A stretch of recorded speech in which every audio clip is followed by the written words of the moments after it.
rioters or other kind of violence. Get away! I could be at work, at school, in my car, I can still get shot by the police, but I can get shot anywhere. So it is what it is.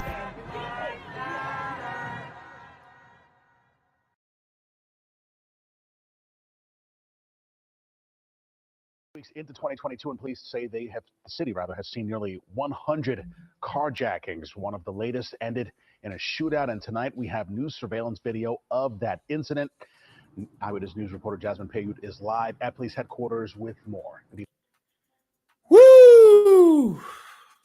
2 weeks into 2022, and Philadelphia already has over 100 carjackings. That is, it's embarrassing, man. It's embarrassing, man. I mean, like I said, the few ruin it for the many.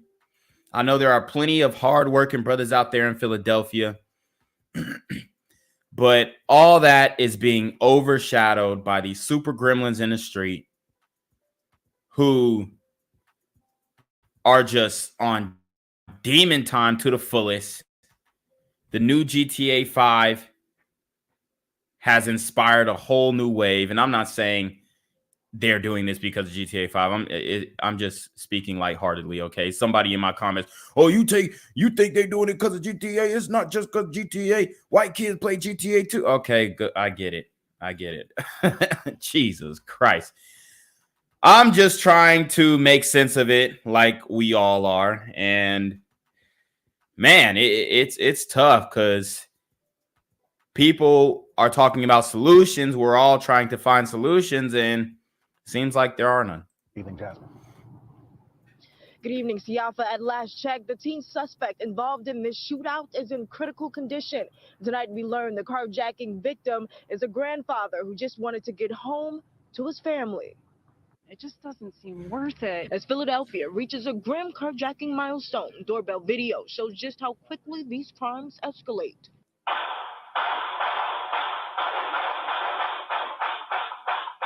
About 17 shots bounce off of cars and concrete after two people attempt to carjack a 60-year-old man on this West Mount Airy street Thursday night. And they're targeting the elderly. And I'm not saying that they wouldn't have jacked him if he wasn't old.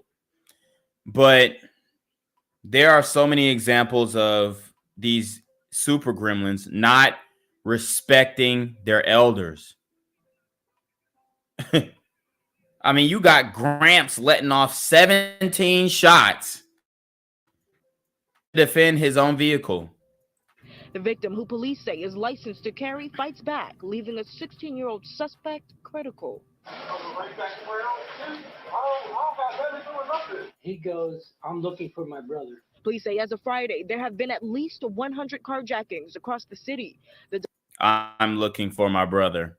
You see, he said, I ain't got nothing to do with nothing. I mean, these super gremlins will straight lie to your face. All the while, they're trying to take your place, man. Departments continued efforts to fight them, including advice for drivers. The most important thing I can tell you right now is to please be aware of your surroundings. In this case, police say that... That's it. That's all you can give us, officer? Be aware of your surroundings. Whew. I mean, I get sound advice, very general. What he should have said was anybody within their legal right arm themselves so that you can fare well against these super gremlins, because they'll kill you without a shadow of a doubt in a second. It doesn't even matter. They don't even care. So make sure that you're protecting yourself in the event that you do have to defend your property. Teen suspect was caught nearby in another vehicle that was stolen just miles away this past weekend. While they're recommending people not to fight back, residents say they have every right to. They are recommending people not fight back. Just be aware of your surroundings. Don't fight back, though. And y'all showed how quickly they showed how quickly them super gremlins walked up on a car. It happens in a second. Like they could have jacked the car and been gone within 15, 25 seconds. Easy. So luckily this brother, had the means to defend himself, but the advice to say, oh, don't fight back. Oh, that's BS. That's BS. And you're going to get people killed that way. The wrong people killed. Because let's keep it a buck. Why would we even care if one of these super gremlins getting taken out? That young boy who tried to jack the car and he's in critical condition, it serves him right. And I'm not going to shed a tear for him. And I hope nobody else on this channel sheds a tear for them, because that's the attitude that we need to start taking nowadays. We need to be firm and steadfast on not giving these criminals, aka super gremlins, any oxygen or any leeway to skirt accountability. I think that people should fight back, of course. My first reaction was like, right on, but then like the police officer said, he's really lucky. It could have went the other way. Police say the victim in this carjacking turned shootout could have been much worse. He had gunshot residue on his face. We're live at police headquarters. Jasmine Payute, CBS 3 Eyewitness News. At noon tonight, the search is on for the gunman who shot and killed a 65-year-old man in Philadelphia's Tioga neighborhood. Wow, is this the same guy? Nah, but seriously, here you have on one end a guy about to get his car jacked. He shoots, defends himself, barely gets out of that situation with his life. Okay, because he had gunshot residue on his face. A bullet might have skimmed past his face, or maybe the weapon was so close to his face when they started shooting back at him. And then here we got a 65-year-old man who wasn't so lucky. It happened inside of a home on the 3700 block of Bouvier Street around 7 o'clock tonight. Investigators say the victim was shot once in the head. They're working to learn the motive. More deadly gun violence in the city of Philadelphia to talk about this weekend. This morning, a 17-year-old girl is dead after a drive-by shooting in the city's East Mount Airy section. 17-year-old girl.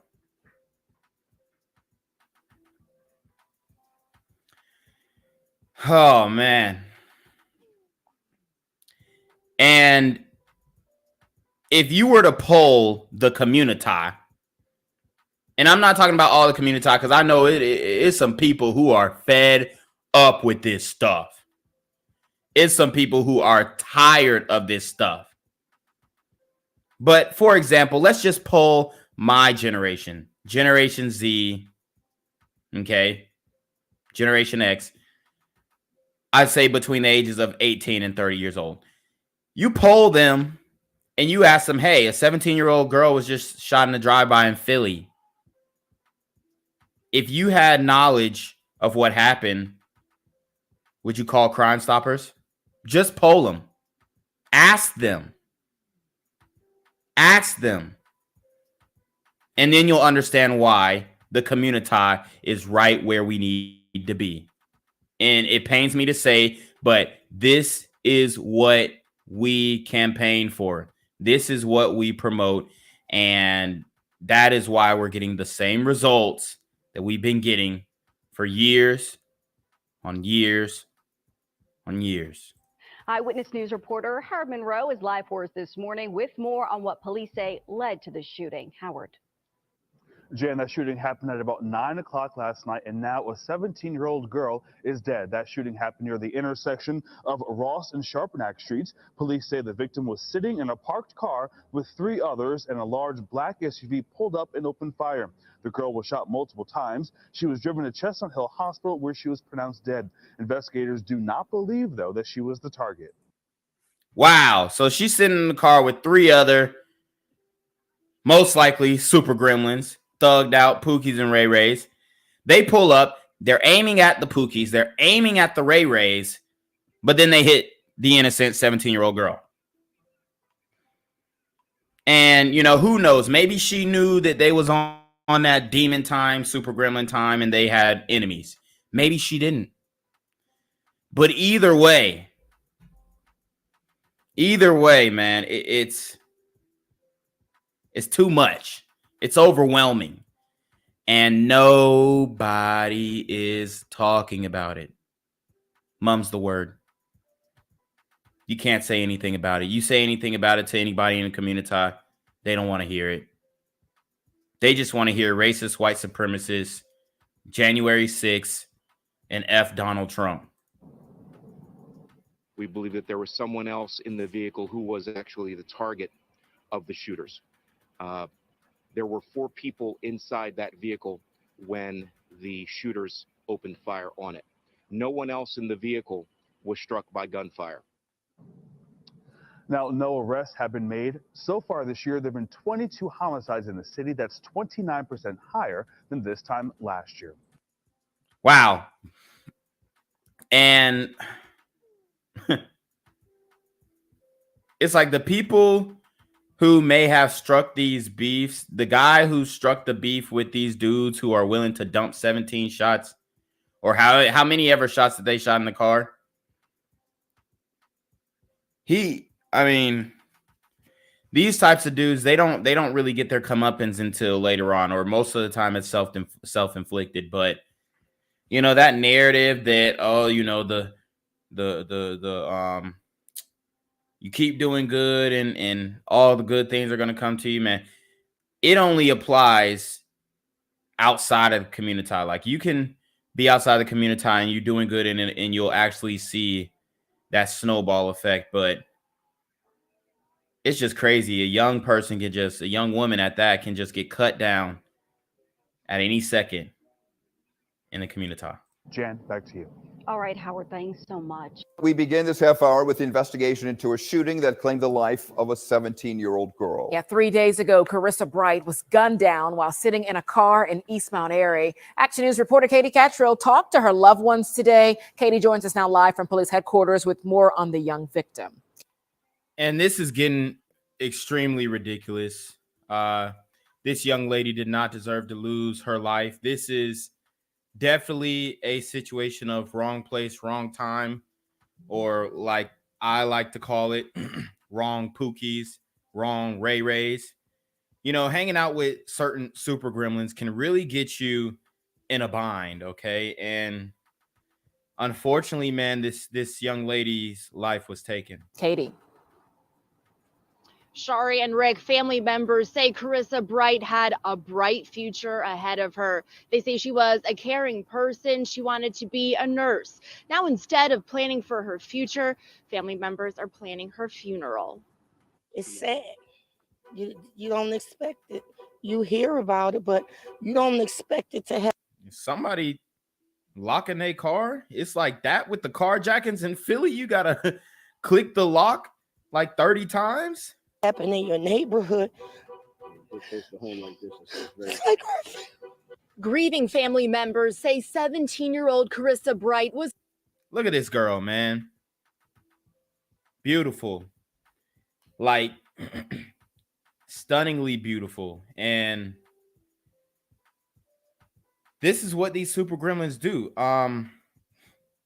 You know, when I was 17, a girl like this, man, I would have been trying to deal with her. I would have been trying to, you know, talk to her, get to know her.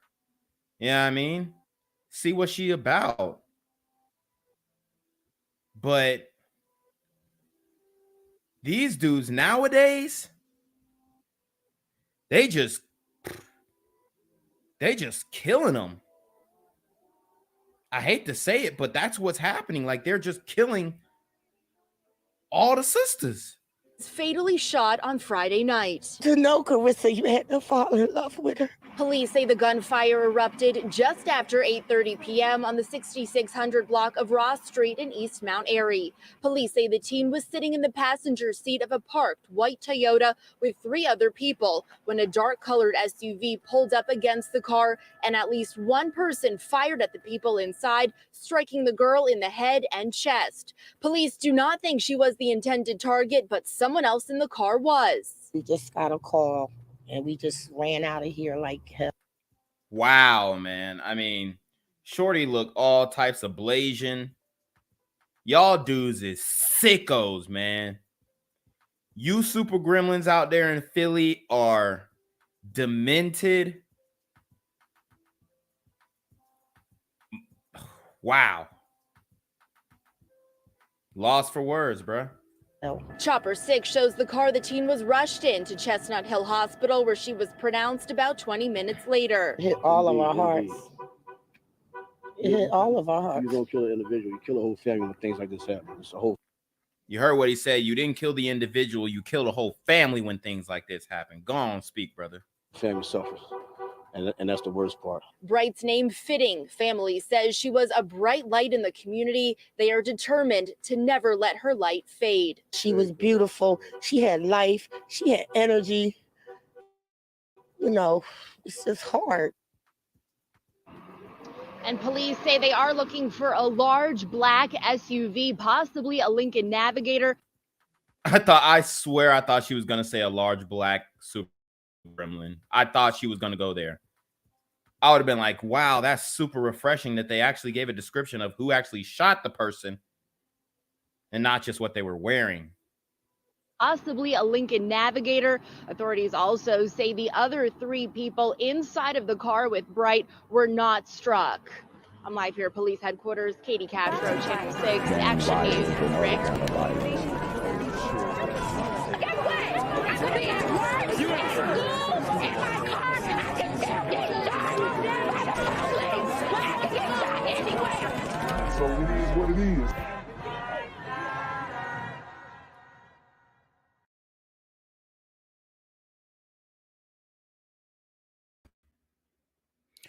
What's good, cyberspace? It's the Black Gen Z Mindset. Make sure you go ahead and like, comment, share, subscribe, and let's get into the video. So, guys, I have not been live for a little minute now. I think it's been a little bit over a week. When was the last time I went live? The last time I went live was September 16th, so that was a couple weeks ago. And I had to go in on this topic. This one's not going to be too long, but we got to talk about it, okay?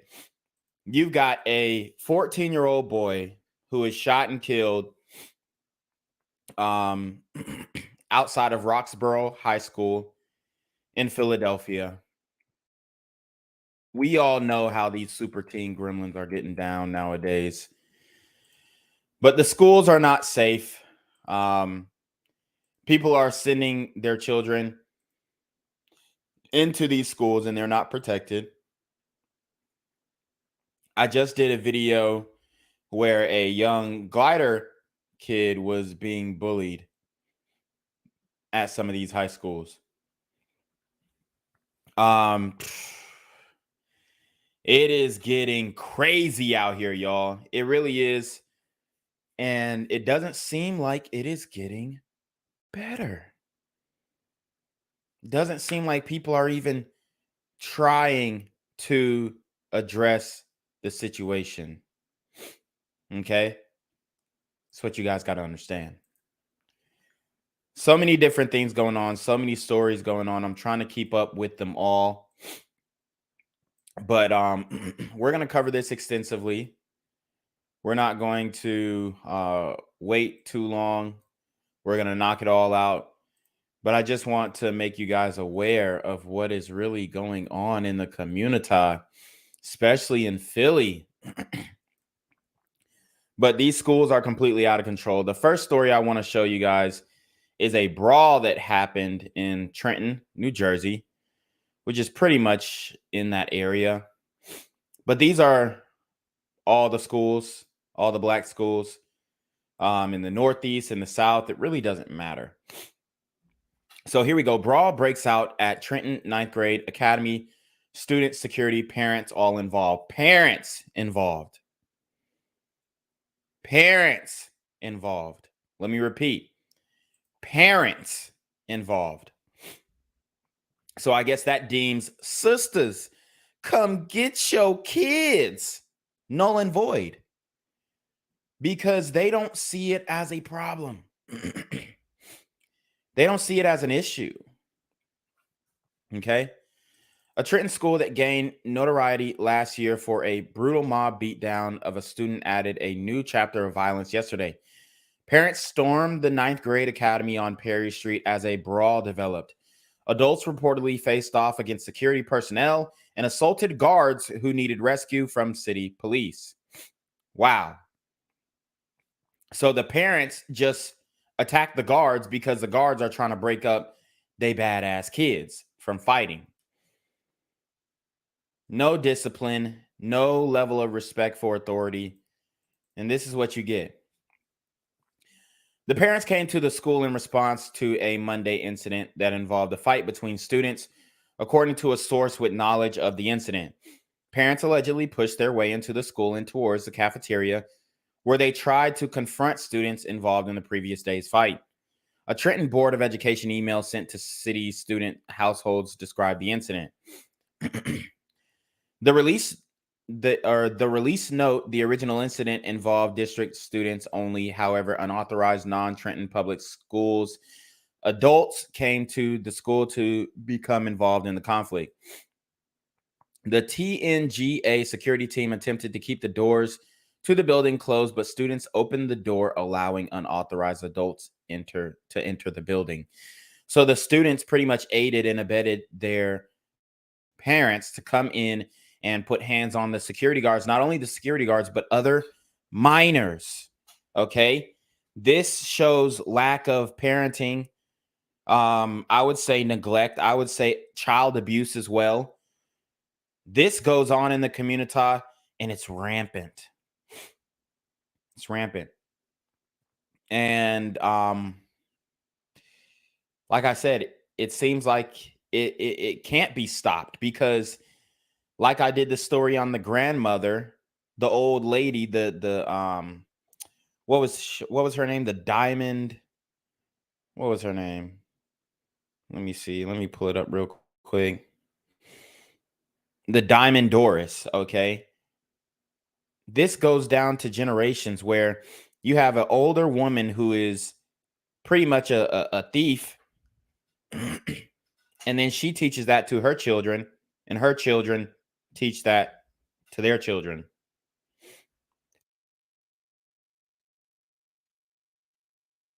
Okay, so it's a problem.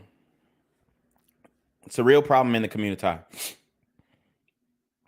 The police department responded quickly and assisted the TNGA security team in removing the unauthorized adults. The district and police department are currently investigating the incident to determine who was involved and what the next steps will be. We ask parents and guardians to encourage their children not to use violence to resolve conflicts. Students should not open doors and allow unauthorized adults to enter. Incidents like this endanger the safety of students and innocent adults in our schools. And what if somebody pulled up with a strap, like the story we're about to get into? We are committed to eliminating these acts of violence with the educational environment and creating a safe space for teaching and learning. Our schools will not be a battlefield. Any student who chooses to engage in violent behavior will be permanently removed from the school setting. As always, the staff of our employees and students will always be our highest priority.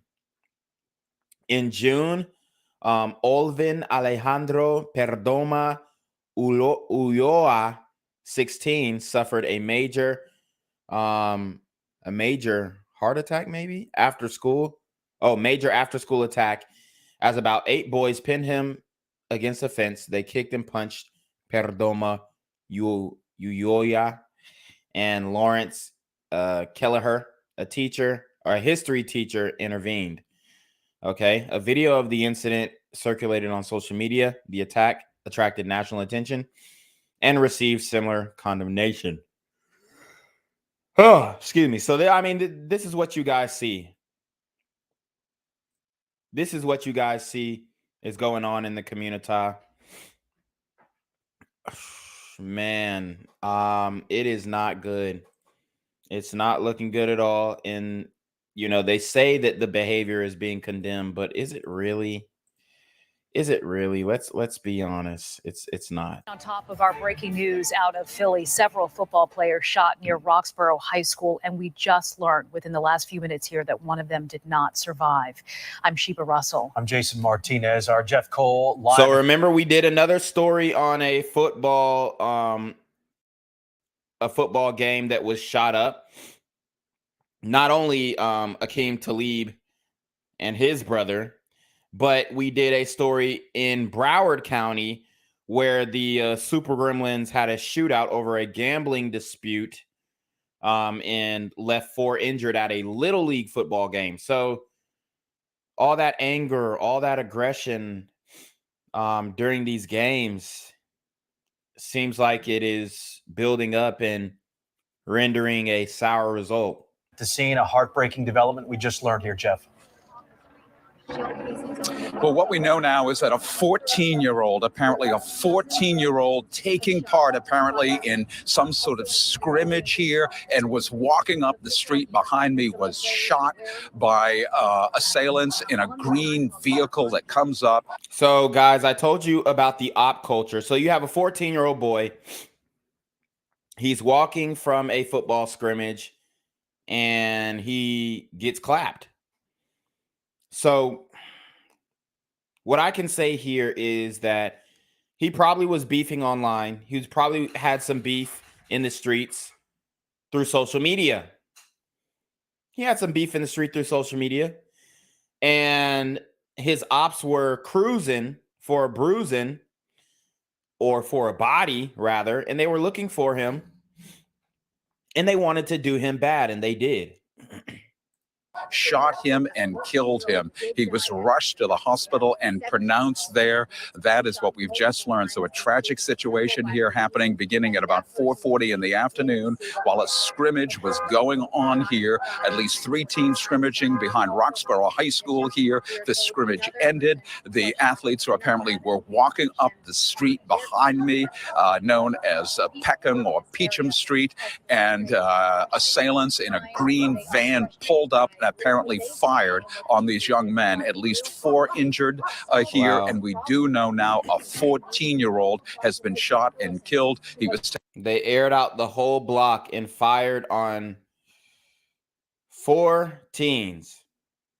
This, my friends, is a mass shooting.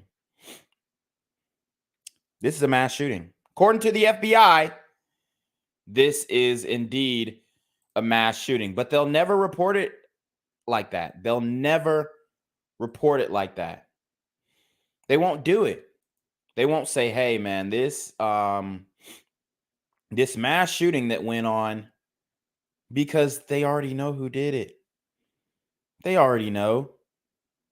Guys, when you come in here, like the video, share the video, subscribe to the channel. YouTube is doing their best to limit my exposure, to limit the voice.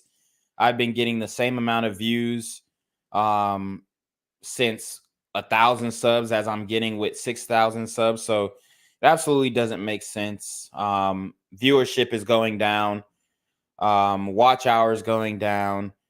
Let's see. Subscribers going down. Every metric that you can see analytically, when I observe the analytics are going down, but all I'm doing is putting out more content. So it just doesn't make any sense, but you know, it is what it is. It is what it is. And you know, you got to live with it. These aren't our platforms, but the least you guys could do is support the channel with a like, a subscription, maybe share it with a friend, or even hit that Super Trap, that Cash App or that PayPal to show your support, because you know, it's not easy doing these stories, and it's not easy bringing you guys this breaking news and really breaking it down the way that we do over here. So, you know, do your best to show your support. It doesn't have to be financially, but, you know, as long as you're out here commenting on the videos and liking the videos and sharing them with your nearest, dearest friends, then that's all I could ask for. Taken to the hospital where he died. I am going to step out of the way and try to give you a sense and a look at the scene here now. We are standing on Fountain Street looking down at Peachin Street here in Roxborough. That is the football field behind me here at Roxborough High School. You can see that Peachin here has been cordoned off. There is a school bus obviously there and police lights flowing behind us. What we understand again here. And let's get this straight too. Out of those 4 kids who were shot, 1 killed, even if they knew who did it, they're not going to snitch. Let that sink in. Even if they knew who did it, who shot them, they're not going to snitch. They're not going to seek justice, real justice, for the death of their friend, their teammate, okay?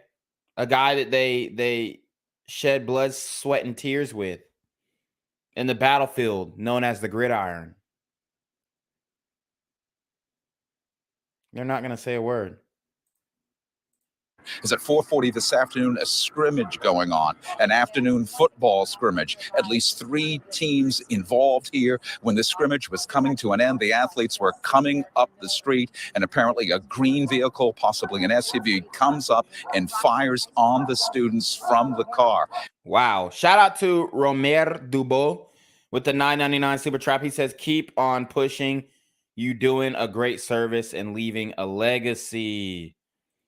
Hey, I appreciate that. Hold on. Yeah. Hello? Where Where we at? Oh, you want to know where I'm at? We outside! And you know what? You're right, Romer Dubo. You know, I want to leave something that you can use in the future to maybe help solve this issue, because it doesn't look like it's going to be solved in my youth or my lifetime for that matter. So there's got to be something, and this will hopefully be back cataloged on multiple different platforms where you guys can go back and say, hey, Gen Z had that idea, or hey, Gen Z was talking about writing a crime bill, or hey, Gen Z was talking about getting rid of this criminal justice reform, or hey, Gen Z was calling out the defund the police movement, or hey, Gen Z was actually holding these Black Lives Matter frauds accountable, or hey, Gen Z was actually, you know, telling it how it is and saying, yo, these super gremlins are on demon time. Yo, Gen Z was out there who was, you know, saying that Black women need protection by the same super gremlins that they're in love with. Gen Z was saying all that years ago, 100 years ago in 2022, 2021. Gen Z was saying all of that. Okay, so that's the reason why I do it. That's the reason why I do it. People sliding in my DMs saying, don't drop this video, don't premiere this video, or somebody gonna get you. You know what I mean? Shit I got to deal with in the community, because they don't want the word to get out. They don't want the truth to get out. Okay, they're in denial. At least 4 injured, we now know. At least 4 injured. One of them, apparently, a 14-year-old athlete, was shot. He was taken to the hospital where he was pronounced. So once again, violence, gun violence in the city of Philadelphia has taken yet another child's life. An investigation certainly, obviously, is underway. We've seen the district attorney, Larry Krasner, here, the managing director we've seen on the scene here. We've also seen the head of school security. He has come. People are beginning to gather around us. Of course, helicopters in the air. But the unfortunate and tragic headline once again in Philadelphia, after a scrimmage here, a football scrimmage, at least 3 football teams practicing here behind Roxborough High. It ends. They come up the street and they are fired upon by assailants, apparently in a green vehicle. Several injured, a 14-year-old boy killed. We will continue to work the scene here and get details. Back to you, report. Roxborough High, Jeff Cole, 9 News. Jeff, before you go, the last time we checked in with you, you told us about one of the players hit in the chest, taken to Temple University. Any idea if that kid is the 14-year-old that has died? I cannot confirm that is who has died here. This information is coming fast and furious. The person shot in the chest came to us, and going to Temple came to us from law enforcement sources. We do, though, now have confirmation that the 14-year-old has in fact been killed. We'll continue to work this year. And Jeff, you mentioned a green car. You said van, correct? Police have they been able to really hone in on that vehicle?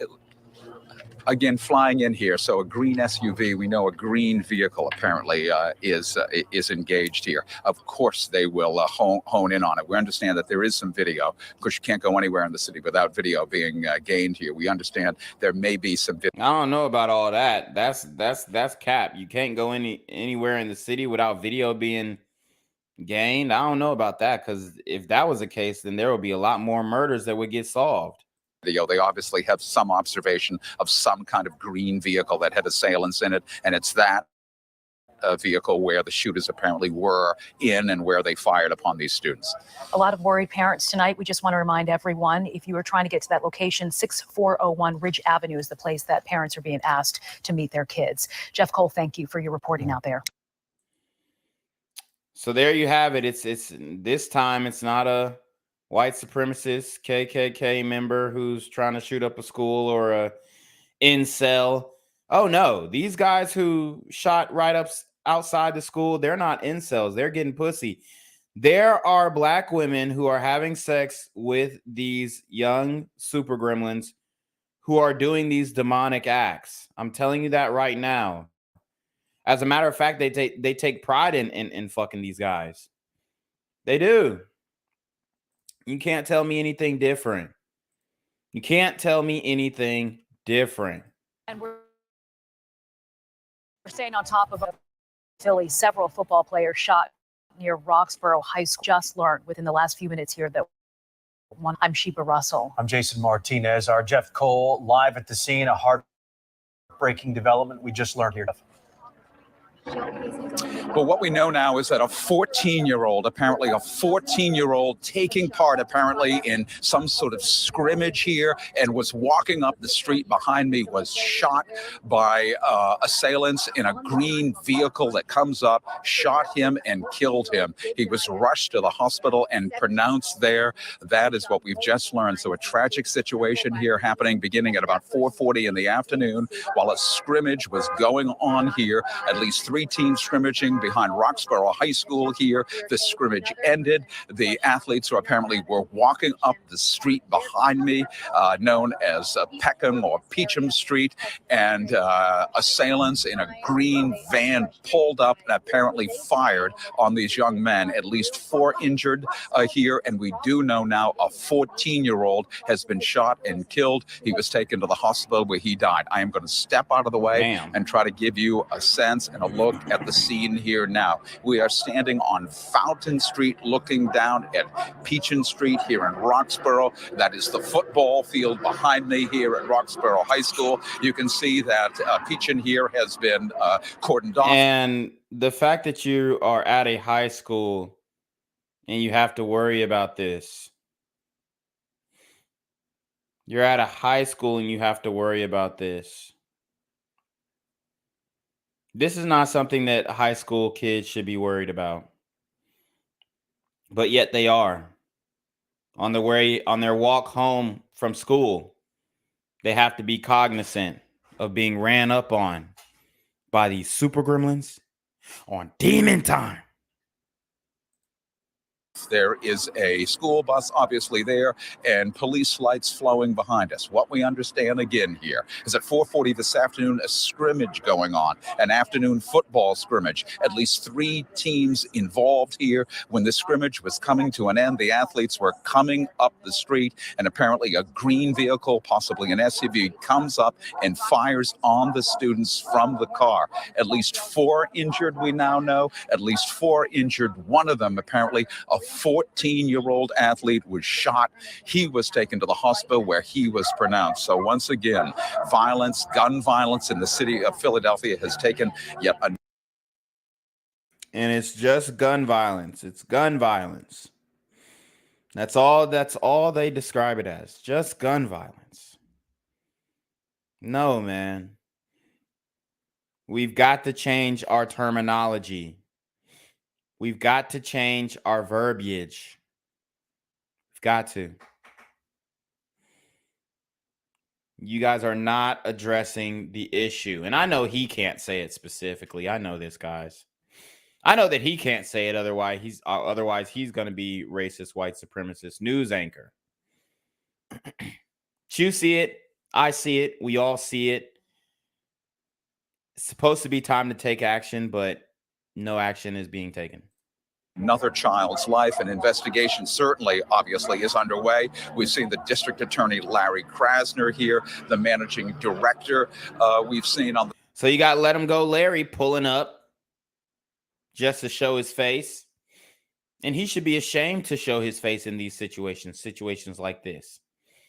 Because I wouldn't be surprised if the super gremlins who did this have been in his custody and let go.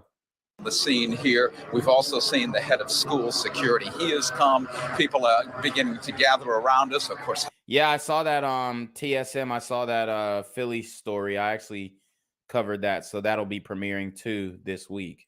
Helicopters in the air, but the unfortunate and tragic headline once again in Philadelphia after a scrimmage here, a football scrimmage, at least 3 football teams practicing here behind Roxborough High. It ends, they come up the street, and they are fired upon by assailants, apparently in a green vehicle. Several injured, a 14-year-old boy killed. We will continue to work the scene here and get details. Back to you, reporting live now here at Roxborough High. Jeff Cole, Fox 29 News. Jeff, before you go, the last time we checked in with you, you told us about one of the players hit in the chest, taken to Temple University. Any idea if that kid is the 14-year-old that has died? I cannot confirm that is who has died here. This information is coming fast and furious. The person saw him. Well, he didn't just die on his own. He was killed. I hate when they say, "Oh, he passed away." No, it was an assisted passing away, right? Shot in the chest, came to us, and going to Temple came to us from law enforcement sources. We do, though, now have confirmation that the 14-year-old has in fact been killed. We'll continue to work this year. And Jeff, you mentioned a green car. You said van, correct? Police have they been able to really hone in on that vehicle? Again, flying in. Shout out to TSM. I'm on that Q Money story too. I'm backed up a little bit, guys, but I'm going to be covering all this, man. I really am, because it's a lot to be addressed here, and we're not going to leave any stone unturned. In here, so a green SUV, we know a green vehicle apparently is engaged here. Of course, they will hone in on it. We understand that there is some video, because you can't go anywhere in the city without video being gained here. We understand there may be some video. They obviously have some observation of some kind of green vehicle that had assailants in it, and it's that vehicle where the shooters apparently were in and where they fired upon these students. A lot of worried parents tonight. We just want to remind everyone, if you are trying to get to that location, 6401 Ridge Avenue is the place that parents are being asked to meet their kids. Jeff Cole, thank you for your reporting out there. And yeah, guys, if you remember, I covered the Mystical story too, where he was charged with rape. And apparently some news has come out that before he raped the woman, he had her pray with him. I guess they were praying over the pussy. You know what I'm saying? Like, I don't know what the fuck was going on with Mystical, but obviously he was on drugs. I think he also made her take some drugs as well. But he made her pray over the pussy, okay? Made her pray over the pussy.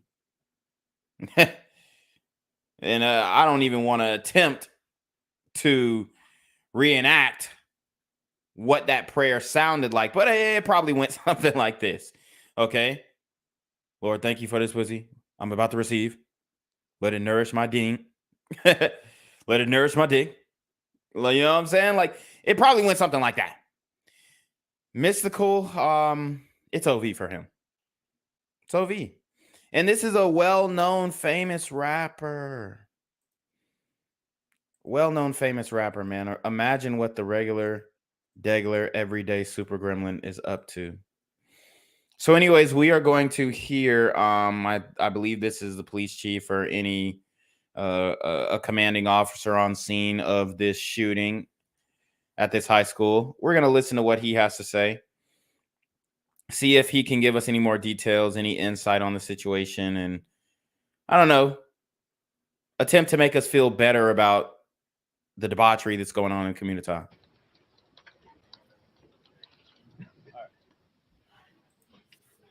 Okay. Good. Okay.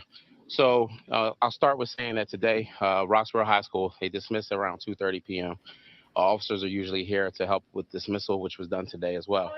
After dismissal, at some point, there was a scrimmage game down on the field between three high schools, Roxborough High School, Northeast High School, and Boys Latin Charter. That ended around 4:30 p.m. As those students, those players are walking northbound up Peacham. We know at this point in time, at least two individuals ambushed the group of students that are walking northbound on Peacham, striking. Joseph says he doesn't know Mystical. He's a nigga who wrote the song, "Girl, you working with some mess here, you bag yeah, you didn't even make the cash here, you bag yeah. Girl, you what you playing when you back that ass up? You a fine motherfucker when you back that ass." That one. So if you ever heard that song, maybe it'll ring a bell, but yeah, that's Mystical. 5 students total. 4 of those students were transported.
Sorry guys, man. I don't know what keeps happening. They keep taking out my internet. I'm gonna have to get a VPN because I don't know what's going on, but for some reason, every time I go live, my internet connection gets disrupted. Every single time. Makes no sense. But like I said, as we know, we. Oh, you said that's Juvenile that rapped out. Okay, what the fuck? Hold on, my bad. It's some song that he made. Hold on, let me see. If there's another song that you might recognize. Let's see. It's one that's like, here I go. He got one song called "Shake Your Ass." I don't know, guys. What's a song by Mystical that people will recognize? Because he said, "Oh, shake it fast, watch yourself." Yeah, I knew it was some booty song. It's like, shake it fast, watch yourself, shake it fast, show me what you're working with. Yeah, something like that. But yeah, that's Mystical for you. We have at least 2 shooters that open fire on these group of students that are pretty much finishing up a game. They come up in a green. What are the shooters in as they come up here? So we don't have that information at this point in time. We just know that from what we've gathered thus far, there are at least 2 shooters that we can identify are shooting at these students. They flee from this location on foot, and that's about where we have at this point in time. There are multiple cameras in the area which we obviously have to pull and review those for the video footage to see what more we can gather. But that's what we have right now. Very early, very preliminary. Again, the biggest piece of this is that there's a 14-year-old that is doing what, again, students do, have football games at the end of the day. One of the things that we encourage our kids to do, and then for him not to make it home. And so there's a family today, again, not taking anything away from the other families, but there's one family that their son won't make it home today. And that's the big part of this. Roxborough High School, at this point that we know in terms of the kids that were injured, yes. Yes. Do you have any idea the relationship between? And this could have possibly came from a rival school as well, because, you know, some of these school beefs actually end up becoming street beefs. Oh, you're from the west side, I'm from the east side, you're from the north side, I'm from the south side. Very common in the community where we separate and distinguish ourselves by the direction in which we live in, while simultaneously not owning any of the property that we live on. And the shooters and the victims, like any idea if there was maybe a fight before? Still too early to know. Again, you know, at this point, we're trying to pull as much information as we possibly can in terms of if anything occurred earlier in the day that led to this. Obviously, we'll be looking at social media, all the investigative steps in terms of to determine what actually happened. I don't want to go too far into anything that may be early information because, as you know, this changes very rapidly as we continue to go on. You've got a lot of markers down there. You've got, I mean, you know how many shots were fired? There are a lot down there. I don't, but a lot in terms of the firepower we see at multiple scenes. They aired the block out, man. It is wicked out here. This scene here, unfortunately, is no different in the sense of multiple casings down there. Caliber? You know the caliber of the weapon? I don't. Is there any identifying anything that you can tell us about the two suspects at this point? Any age range? Not at this point. In terms of, again, still trying to gather enough information so that it's accurate. I mean, again, I know trying to get it out there as quickly as possible is always a priority, but we just want to have the opportunity to at least make sure that what we're giving is the right stuff. How disturbing is it that this happens in daylight to kids? I think you can see by the crowd behind me, right? In terms of the amount of folks that respond to an incident like this, it shows in terms of, one, how disturbing it is, but two, we keep having these same conversations, day in and day out. And again, I don't know who's missing the conversation, but we just have to keep doing as much as we possibly can, because again, this at this point, we don't need to keep having these conversations, and something has to stop, and we're going to work together to figure that out, but it has to be immediate because this can't continue.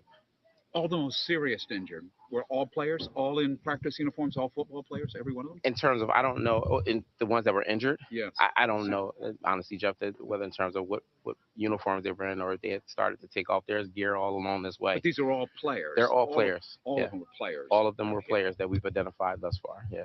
Do you have any message to parents?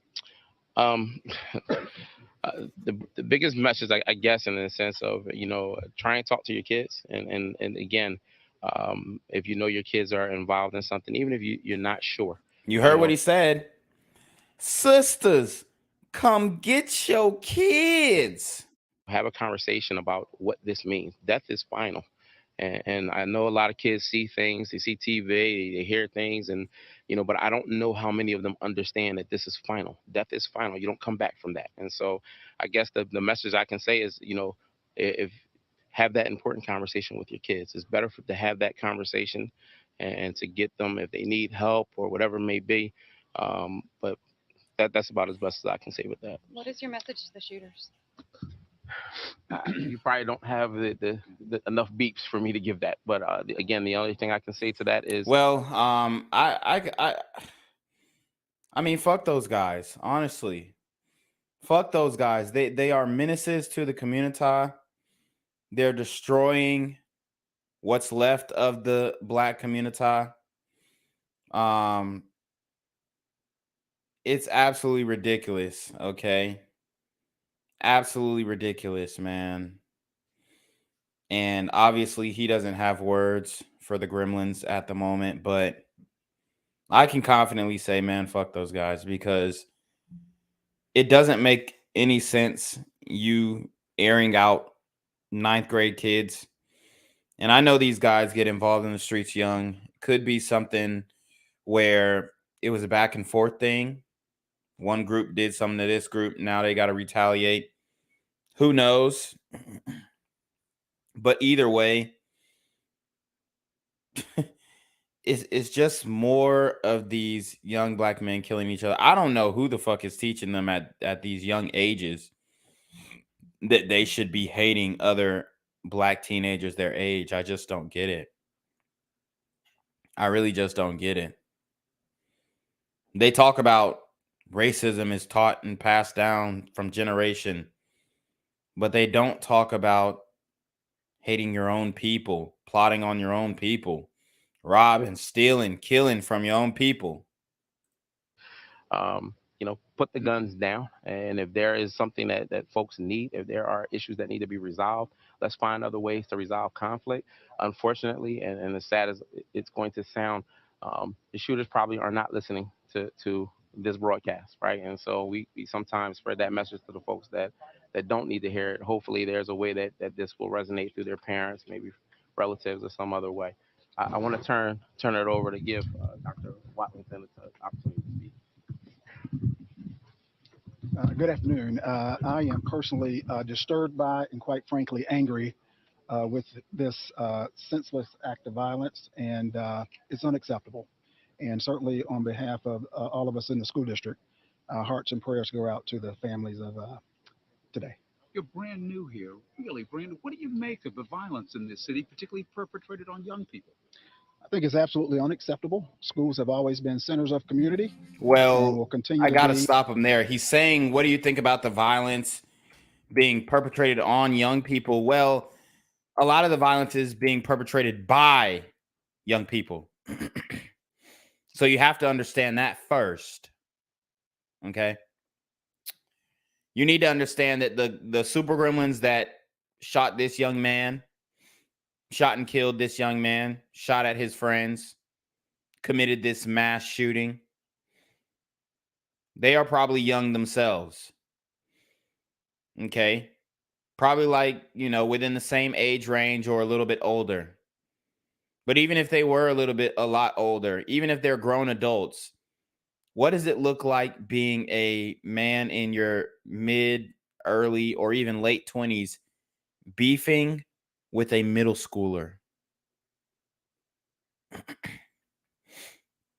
Let that sink in. You have these older super gremlins beefing with middle schoolers. Okay. I want to raise a question to the poll. Okay. I want to raise a question to the poll. Okay. Let's see. So the question is, should the shooter's parents be arrested as well? It's in the poll. It's in the poll now. Should the shooter's parents be arrested as well? I don't think it's a bad idea, especially if they're underage. You letting your underage son come in with Glock switches and extendo clips and AR-15s, mini AKs. You letting him just chill in the crib with them. You see them going back and forth on Facebook. I know you follow your son on Facebook.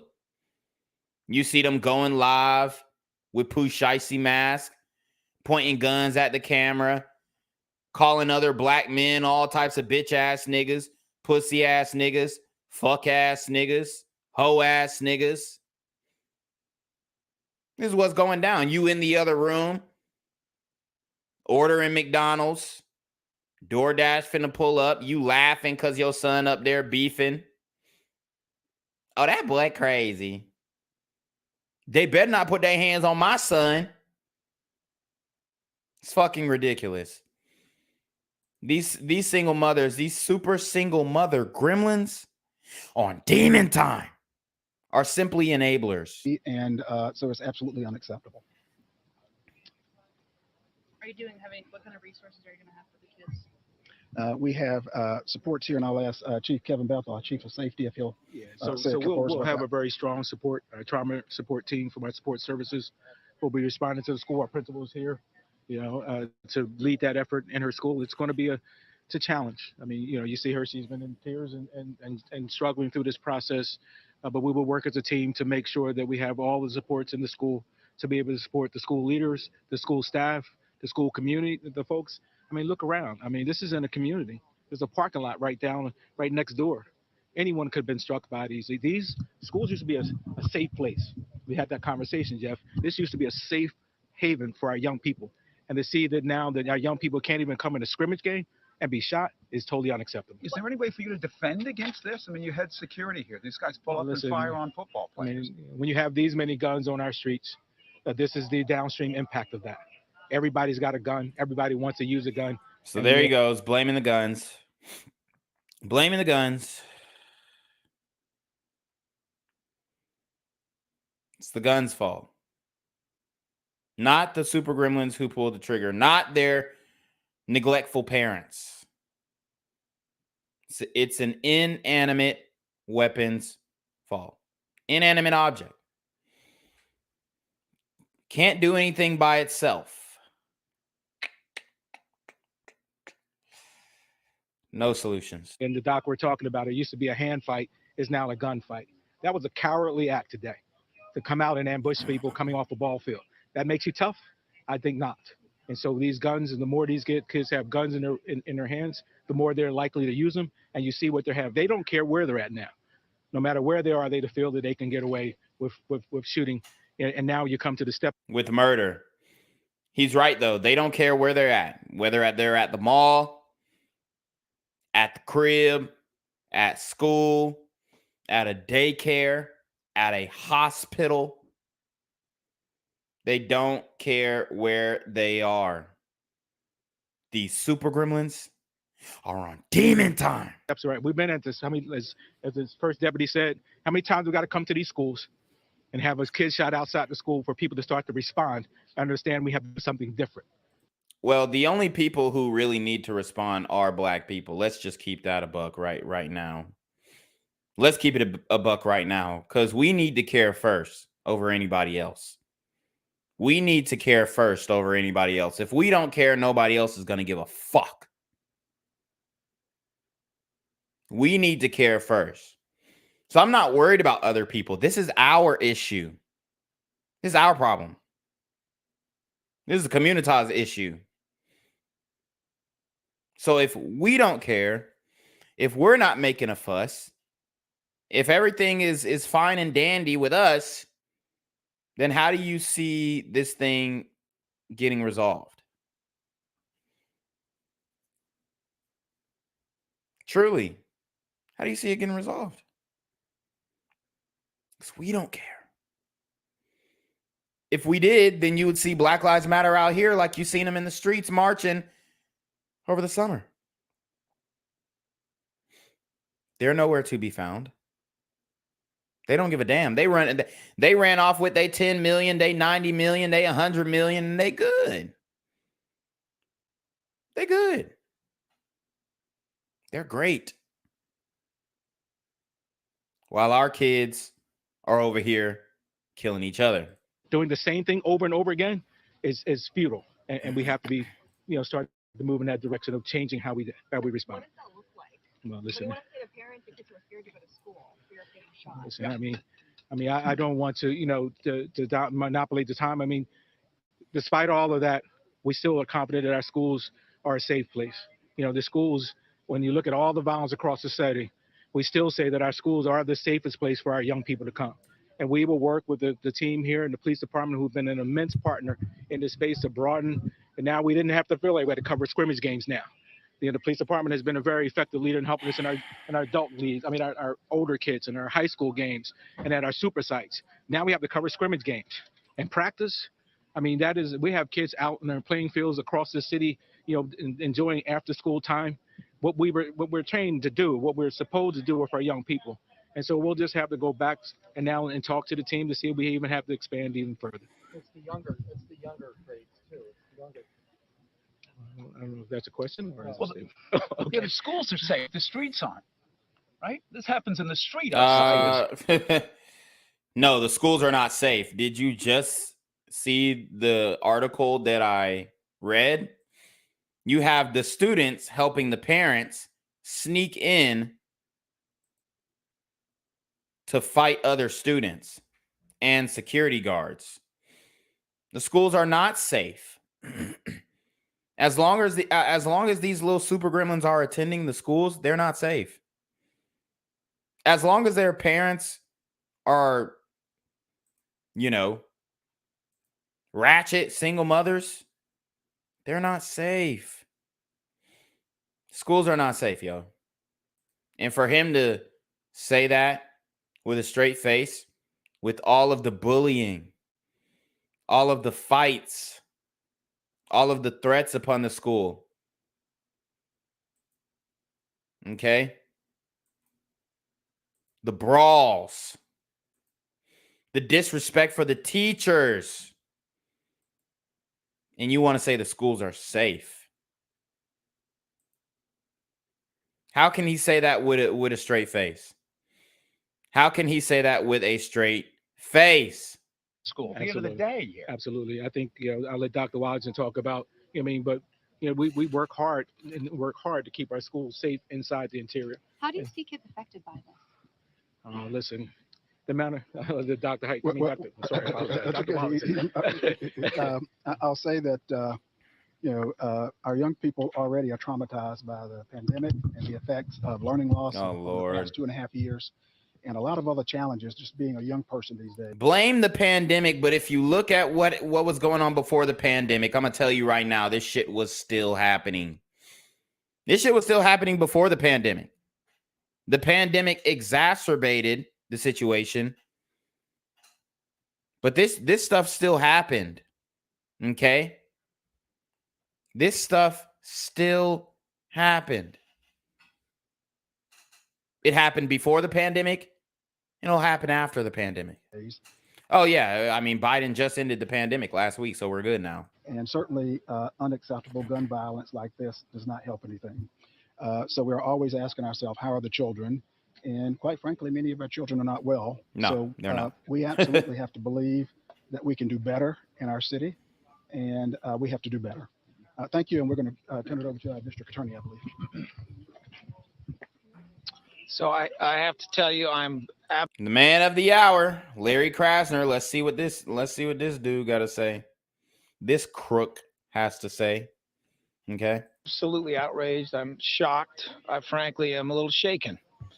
I don't see how he's shocked, shaken, or outraged. I mean, this doesn't look like the demeanor of an individual who's outraged. I mean, outrage, the root word is rage, and the prefix is out. So you should be openly, expressively angry, visibly distraught. But I don't see outrage on your face. This is horrifying, what is happening out here. I feel for, obviously, all the families, all the students. I can't even look at the principal, imagining what she's going through. This is just a horrifying situation at every level. Schools are supposed to be the answer. They're supposed to be the answer. We keep kids in schools so they don't get involved in the shooting.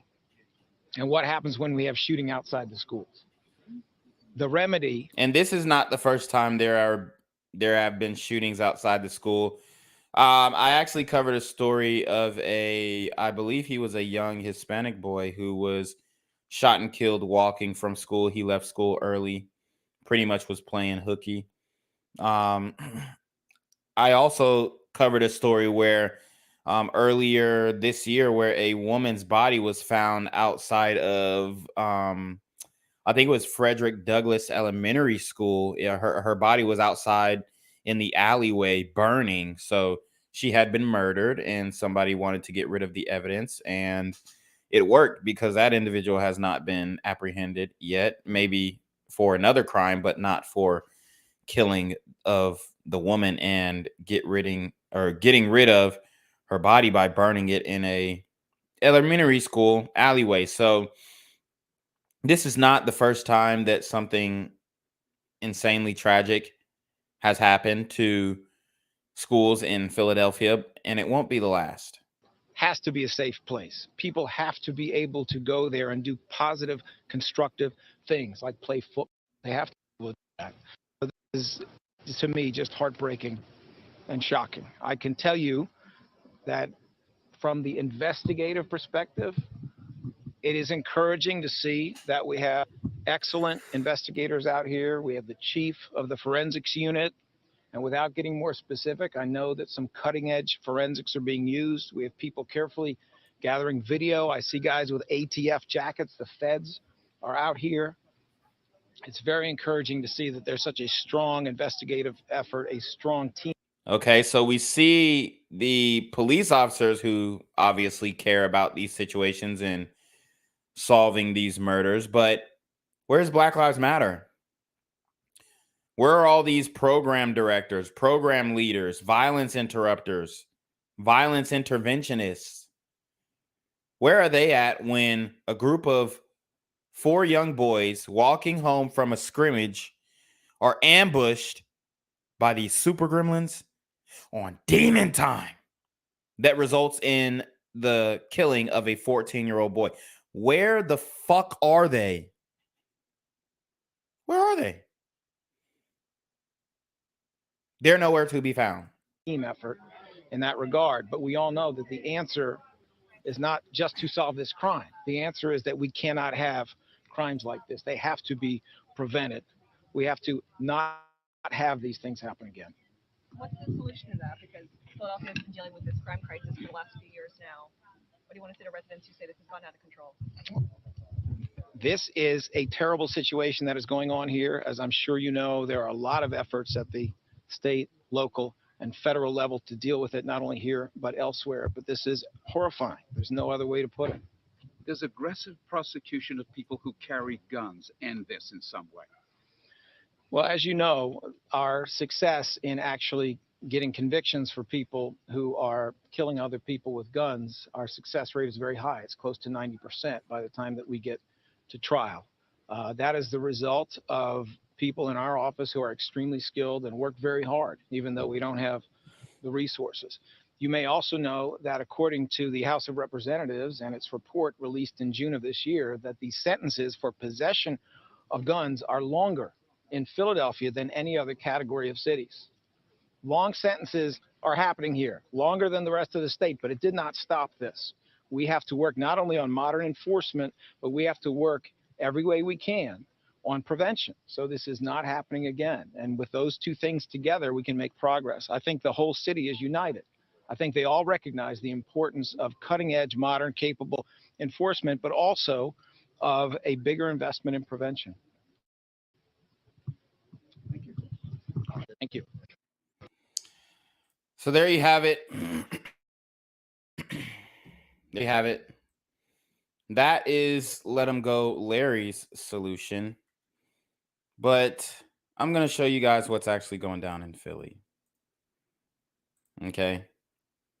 You've got flash mobs pulling up to the Wawa and grabbing everything in sight. Look at who's doing this. They're filming. They're filming. This is evidence. This is evidence of criminal activity. They're filming. Look who's doing it.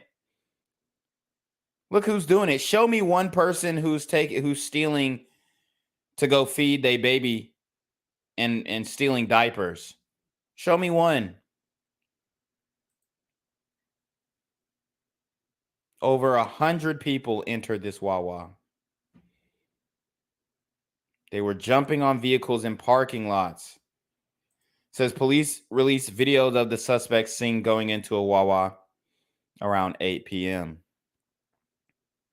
This was 3 days ago. This was 3 days ago. They're harassing a woman trying to order a sandwich. Okay, these are the charges that they can face.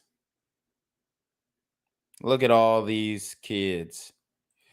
Sisters, come get your kids. Like, damn.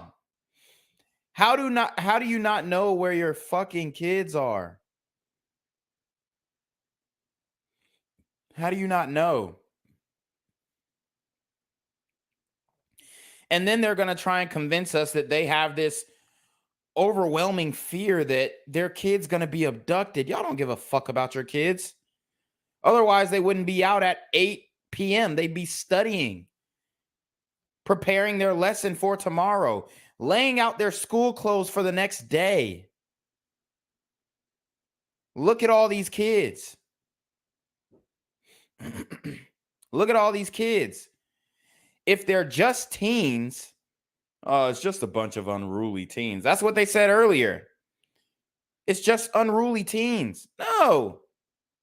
It's unruly, undisciplined, super teen gremlins on demon time. And then they will wonder why there are food deserts. They'll wonder why nobody wants to set up a business near your neighborhoods. Of course, you don't have no grocery stores. You're robbing them all. You're robbing all the fucking grocery stores. Are you kidding me? And then y'all gonna cry about food deserts? Y'all gonna cry about food deserts? That Wawa?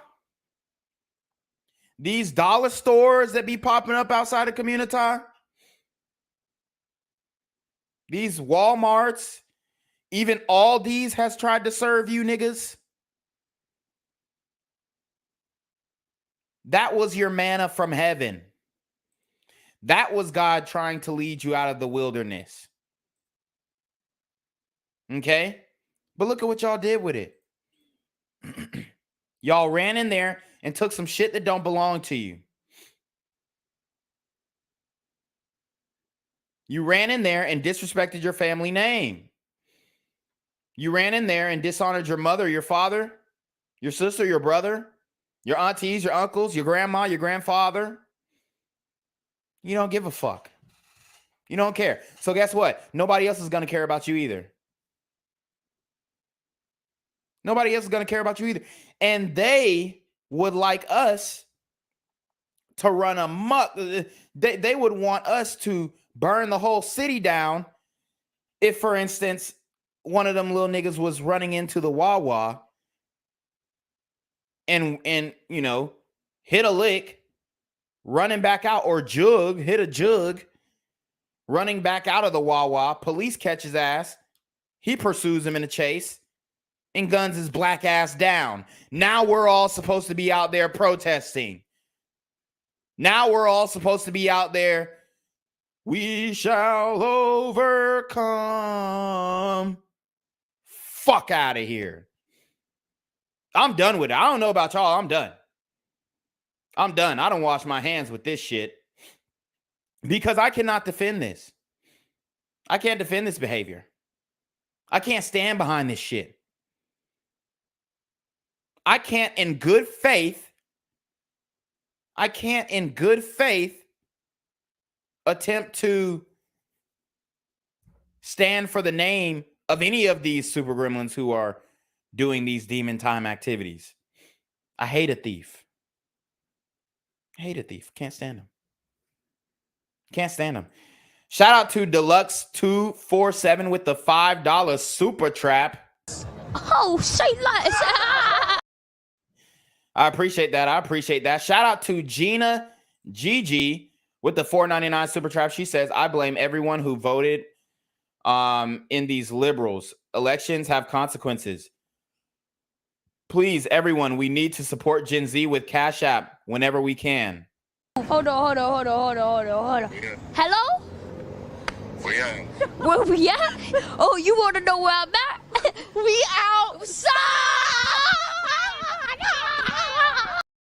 Oh, yeah, I appreciate that, Gina. You a real one. But she's right, though. In order for this thing to grow, it does take money, okay? It really does. And it also, takes me having to stay motivated because this, like I said, it's not easy to cover this. It's not easy to see your people make the same fucking mistakes over and over and over and over and over again, and have to call it out, have to hold them accountable because nobody else will. Nobody else will. Show me another person on YouTube besides me and Ak, and maybe Chaotic Truth. It's 3 niggas on YouTube holding these niggas accountable, and we're all shadow banned. We all don't hold favor in the algorithm. Okay? It's ridiculous. It is Tuesday night, and the big story on Action News tonight is breaking news and tragic news from Roxborough High School in Philadelphia. Gunfire erupted in the rear of the school at 4:40 this afternoon. It appears that 4 young people, apparently football players, were shot, and one, a 14-year-old, was shot dead. Action News reporter Jillian Mealy is there. Jillian, what else do we know? Just a tragic story unfolding here in Roxborough, Jim. That's right. We are told a 14-year-old has died from his injuries after being shot in the chest. 3 other people, we are told, at least 3 other people also have injuries. Take a look behind me. This is a very active scene right now. And here's what we know. Details are still coming in. There was a football scrimmage, we're being told, among passers-by after being shot in the things all over the place. I counted for Ford Explorer drove up. At that point, shout out to Cootie Go Crazy. He says, go live if you can. These super gremlins wilding, looting these stores. Good stream. Oh, say less. Appreciate it. Yeah, I'm gonna start going live more, man. I've just been swamped for the last 2 weeks. I've been going through this insurance claim, and it's been kicking my ass, but we finally made some headway. I hired an attorney, and he's been fucking dragging his feet on some shit. So, you know, it's a lot going on with me right now, but I want to be able to go live at least 3 to 4 times a week. I'm going to keep fighting. I'm going to keep going, and I'm going to keep, you know, doing a service to you guys, because I know how much this content is important to you, and I know how important this is to the community. So, you know, you've got my word that I will continue. I mean, even if they deplatform, whatever they do, shadow ban, whatever the fuck they do, whatever they decide to do with me, I'm going to keep making this content, whether I have to start up a whole brand new and start from scratch, or, you know, maybe have to transition where I'm only posting on Patreon and Rumble and Odyssey and all these other platforms, whatever it is, maybe create my own website. I don't know, but I'm going to keep providing this content to you guys because, you know, it really does resonate with my heart. These are serious topics. We like to bring comedic relief at from time to time, but don't think that means that, you know, I'm trying to minimize these situations, because I'm not. I'm trying to shed a light on them, and sometimes the only way to talk about these situations is to bring some type of levity and humor to the situation, even though these situations are not funny. They are extremely tragic. But anyway, shout out to Maine with the $4.99 super track. Oh, say less. All right. We got a Cash App from my boy Rod. So that is that there with the $10 Cash App. I appreciate that. Oh, say less. And then we've also got another $10 from Brian, so I appreciate that. Oh, say less. Then we got a $5 PayPal from Thomas, okay? And I appreciate that as well. Oh, say less. Had ended and players were walking off the field on Peachin Street. That's when, according to police, a light green Ford Explorer drove up. At that point, there were multiple shots, and the occupants then fled. And in the video that you can see on the screen, there are shell casings all over the place. I counted about 30 of them. We are told dozens of rounds of shots were fired. Also, in some of this video you'll see on your screen, you can see some of the football gear that some of the players were wearing or carrying that's left on the sidewalk here on Peachin Street. So we are told that 14-year-old did die after being shot in the chest. A 17-year-old, we are told, was shot multiple times and was taken to Temple by police, and that person was placed in stable condition. A 14-year-old was shot in the thigh, was transported to Einstein, is also in stable condition. We are told another person was shot. We do not have any information on their condition at this point, but people who live in this area are frustrated. They are frustrated by the crime. They are frustrated by what they say, and what they see is a lack of real solutions solving this problem that we are dealing with in neighborhoods all across the city. Take a listen to what two of them had to say. Dad, they're shooting. He's up there in his room crying right now in hysterical panic because he was right in the middle of all this. And I've lived on this street for 31 years. This don't happen in Roxborough. Sadness. Sadness is horrible. Makes you want to move. I've been here for 40. Okay, you heard what he said. Makes you want to move. Makes you want to move. And Michelle Obama will fix her goddamn lips to say this is white flight. Nobody wants to reality check. Nobody wants to live around you murderous niggas. I mean, that's what it is. It's not white flight because they're running, because they're scared. I mean, they scared. I'd be scared too. Everybody's fucking scared.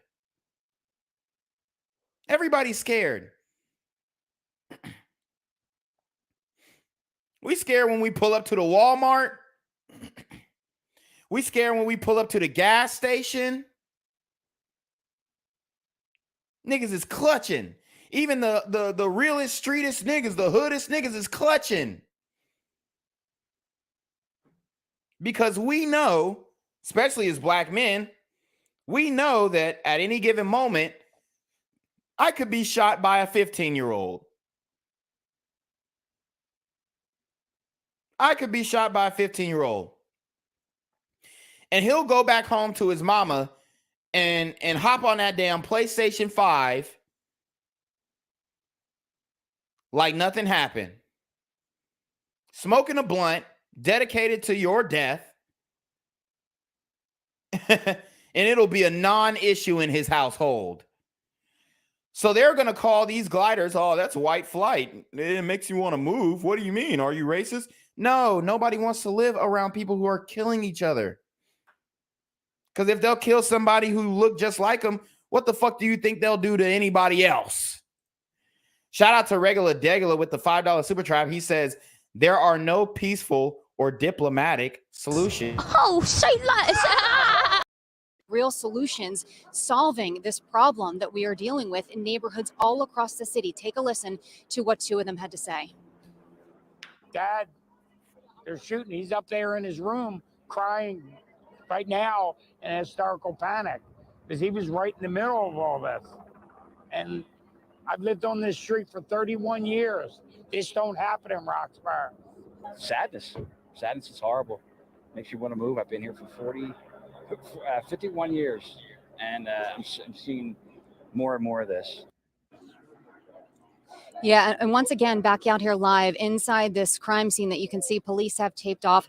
There's actually a school bus just sitting there in the middle of Peachin Street. This was just after school, around 4:40 this afternoon. Roxborough High School just here on the corner. The football field just about a block down. So once again, police are saying now the working theory is that there were 3 different teams they believe that were scrimmaging, and this happened right as the scrimmage has ended. Of course, as soon as we get any more information, Jim, we will pass it along to you. But again, once again, 14-year-old boy has lost his life here after being shot in the chest. We're live in Roxborough. I'm Jillian Mealy, Channel 6 Action News. Jim.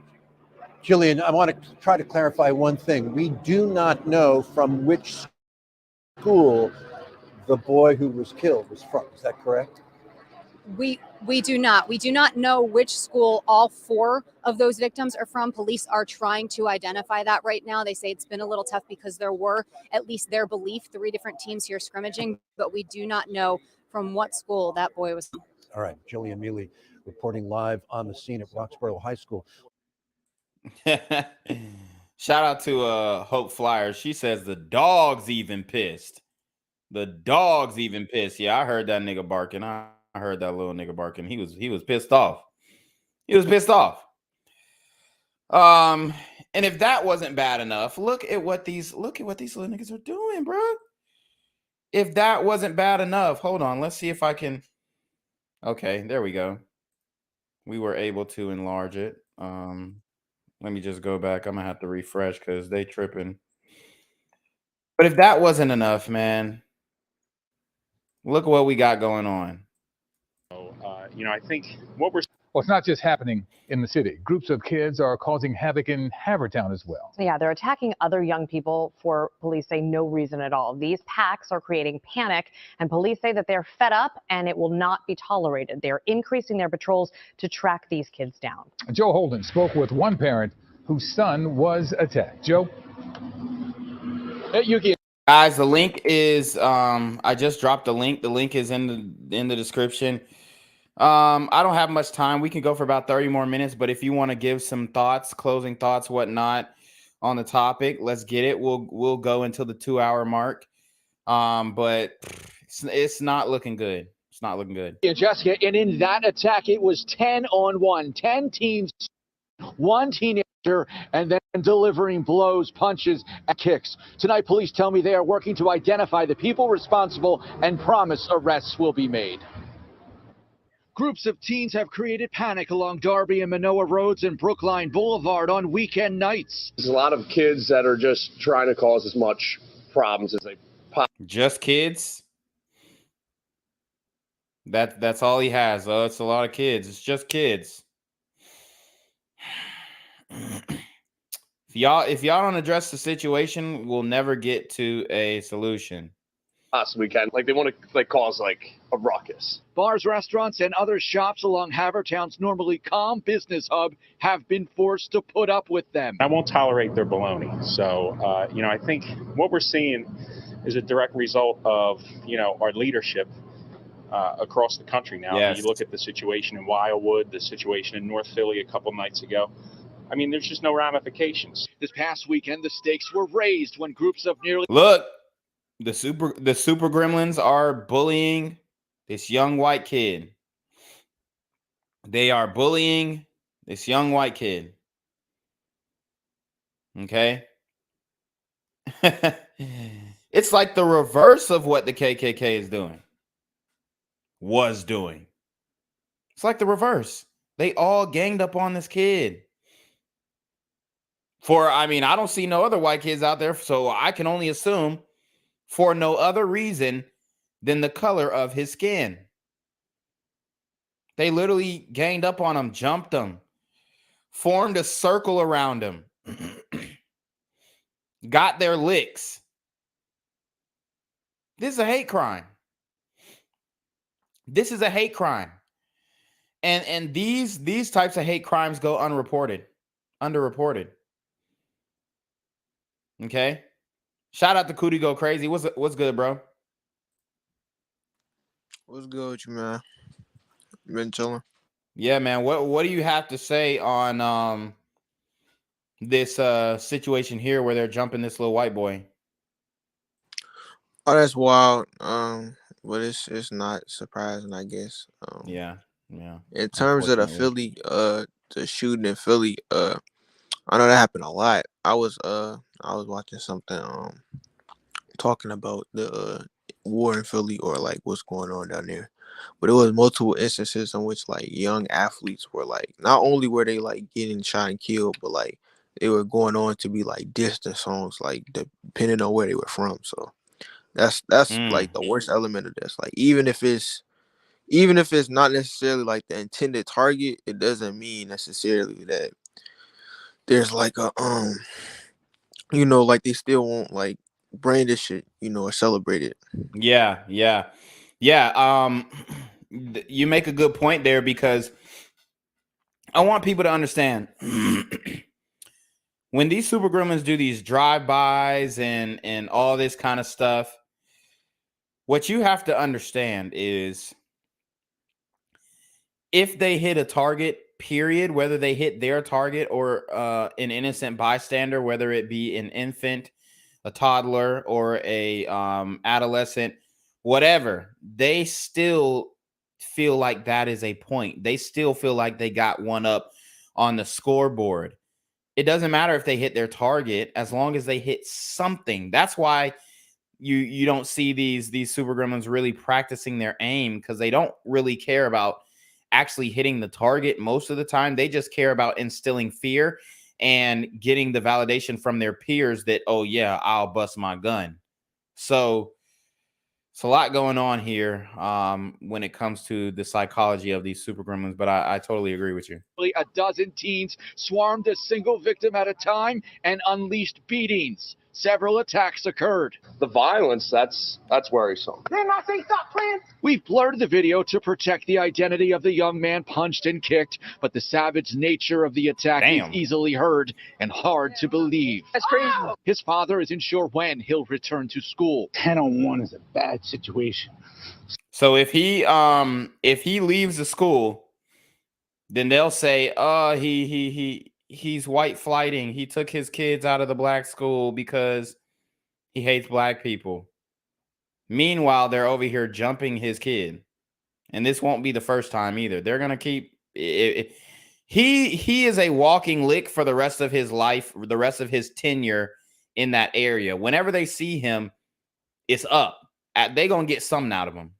So he, got out of it unscathed, not hurt.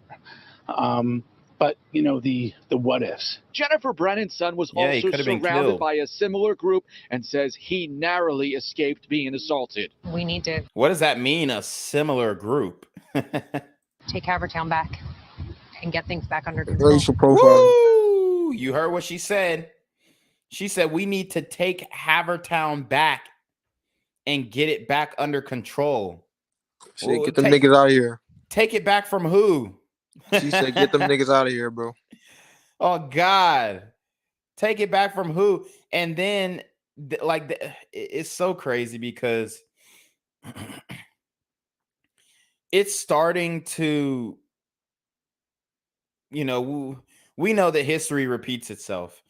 And we know that these types of things have been happening for a long time.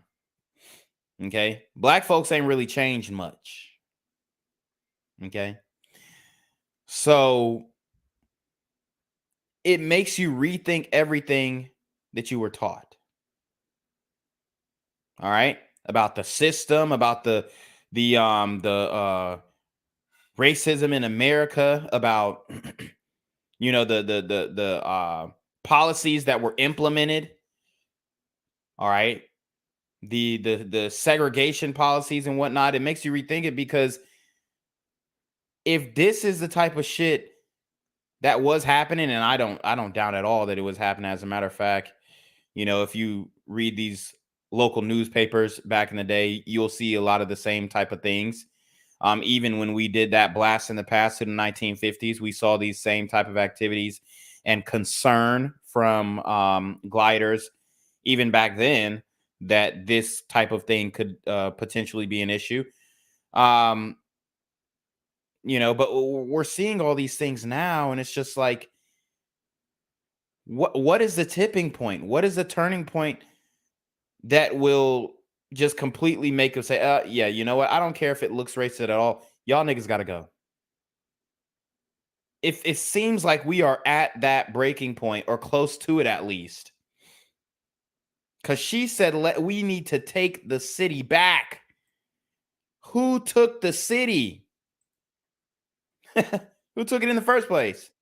The what ifs. Jennifer Brennan's son was also surrounded by a similar group and says he narrowly escaped being assaulted. We need to take Havertown back and get things back under control. A theme we heard from business owners. They insist the lack of consequences is driving this bad behavior. Yes. We have a lot of unsupervised kids that are coming into areas.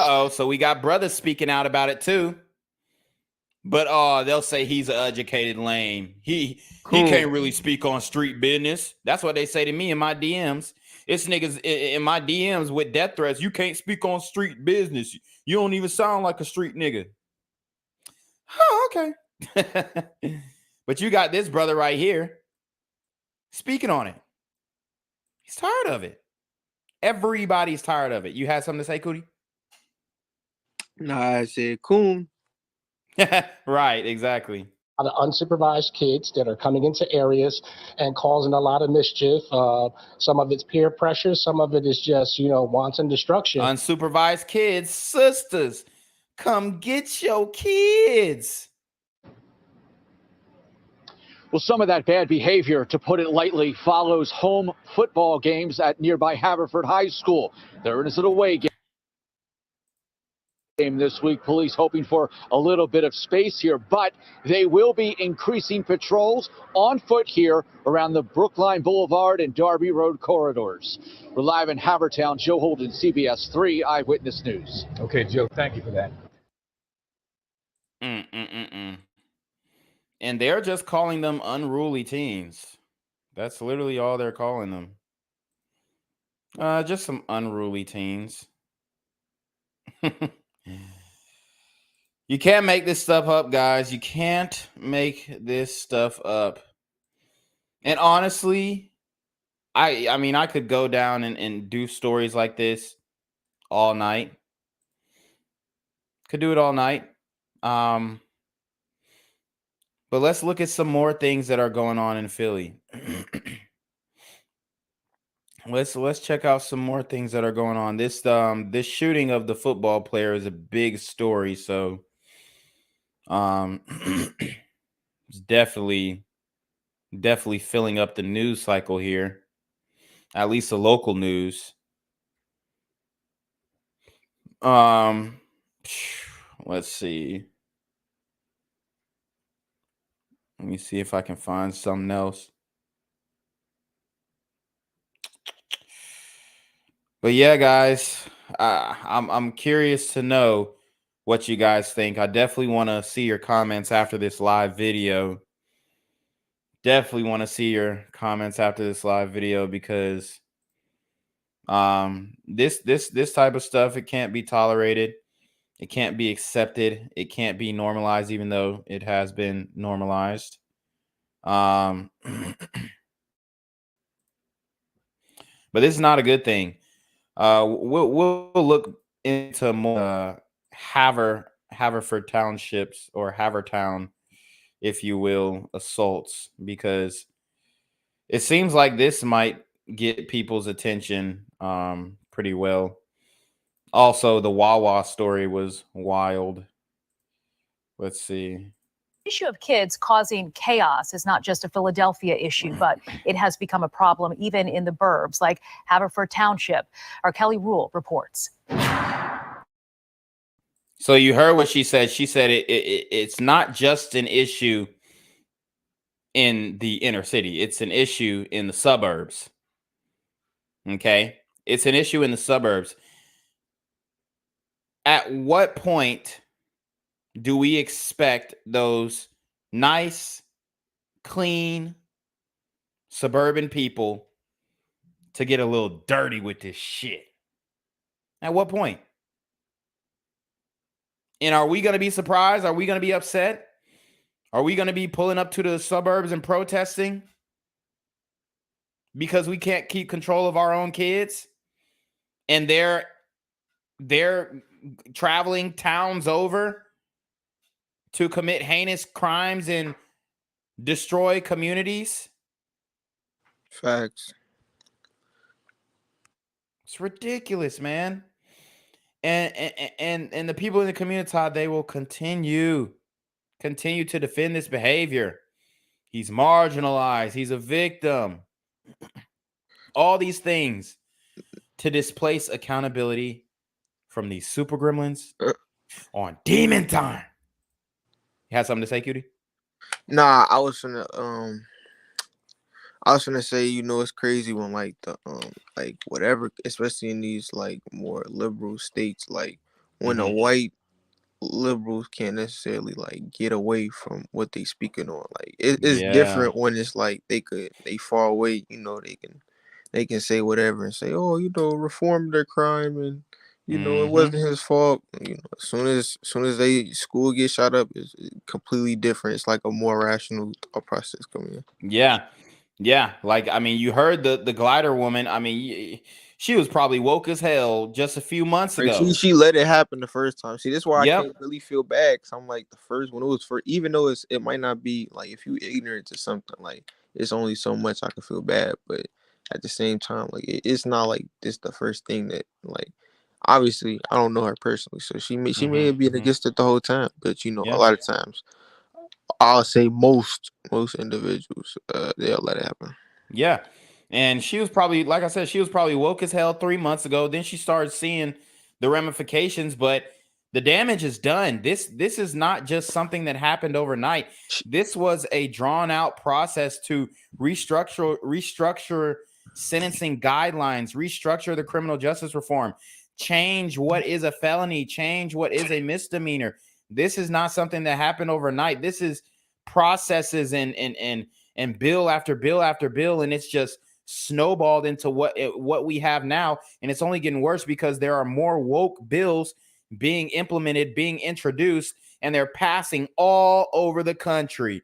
You don't believe me? We can bounce city to city and see the same thing going on. You see the same thing. Parents I spoke with today say this is an ongoing issue and they don't want this to happen again. Tonight, Haverford Township Police do say that they are actively investigating, increasing patrols, and enforcing a zero-tolerance policy. I don't want a bad situation. Bill Walker got emotional talking about a situation that could have taken a dangerous turn at any point for his freshman son. In this video, Haverford Township Police say they are investigating. Walker says for no reason a group surrounded his son near the Stadium on Darby Road and assaulted him around 8:45 Sunday night. We are blurring the video because they are juveniles. He, got out of it unscathed, not hurt. But, the what ifs, what could have happened. I think the kids are afraid to come forward because they're afraid of the consequences and the threats that are happening. Jen Brennan says her teenager was also there. They want to encourage other families to come forward about what they say is a small group of teens from Haverford High School and possibly neighboring high schools causing issues. Haverford Township Police say they are investigating the Sunday night assault and assaults on Friday next to the Wawa on Darby Road, seen in this video. Especially when we talk about around teens or in groups like this, is the thought of like when there's many of us that it will be hard to single us out. And so it's hard for me to get into trouble. Sometimes. Licensed marriage and family therapist at Council for Relationships, Dr. George James, says the groupthink mentality isn't new, but social media makes it easier to coordinate, and lingering effects from the pandemic may be a factor. What is really caught on camera or what is really seen needs to be dealt with, but also I think needs to be talked on a larger level as well. What might be going on with these young folks that they decided that they wanted to do this and no or not? See, you hear how he is framing this. What might be going on in their life that they decided to do? Bro, they're evil. Point blank. There's no other reason, no other explanation. These are evil, wicked children. Okay? Like I said in the last stream, children of the chitlins, okay? This ain't no children of the corn. This is children of the chitlins. These motherfuckers are evil, bro. They're just bad kids. They're bad seeds. They need to sit down. They need some jail time. Because, I mean, the scared straight shit ain't working. A lot of these niggas want to go to jail, contrary to popular belief. A lot of these niggas want to go to jail. Otherwise, they wouldn't be doing this shit. So send them. Round them up.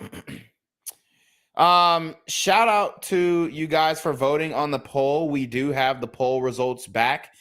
The question was, should the shooter's parents be arrested as well, regarding that mass shooting that happened after the football scrimmage? Should the shooter's parents be arrested as well? 90% said yes. Lock their ass up. 9% said no. They had no clue about they baby. Okay, so it looks like about 10% of you guys don't believe that the parents have any clue, any idea that they are raising a super teen gremlin on demon time. Not enough of them thought this is probably not a good idea. Police tell me these actions will not be tolerated. They are asking anybody with information about the assaults to come forward. You can also report it anonymously. They say they are working with the school district and they have identified 5 of the teens involved, but it's an ongoing investigation. In Havertown, I'm Kelly Rule, Fox 29 News. All right, guys. So, Philly in a nutshell and the surrounding suburbs. So now what's your excuse, community? What's the excuse now? After all this, after all we've seen, after plea, you copping pleas, what is your excuse now? Cootie, any closing thoughts? I don't know. It reminded me of, I remember the first time I went to work at this job somewhere. My coworker was like a landscaping job. And one of my coworkers, he was like a burrito gremlin. Right. And he basically had a gun on him, like while we were working. He had got like sent home by the supervisor. But it was like I remember I had seen it like quickly, but it was always like really like the 4th time I had ever seen like a weapon in like real life, like not on the officer, but it was like one of those super gremlin weapons, like with the switch and the like it was just something wild. Like I was not. You there? Yeah, my bad. Somebody had called me. Okay. Yeah, it was just something wild. I had never seen it. Yeah, man.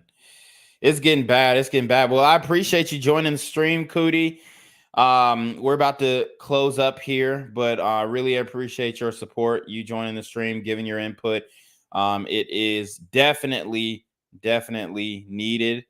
And we'll definitely see you on the next stream, bro. Bet. I'm gonna definitely check in. Bet. Peace.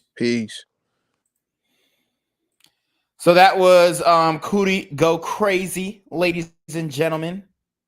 That was Cootie Go Crazy. So closing thoughts, guys. You got to get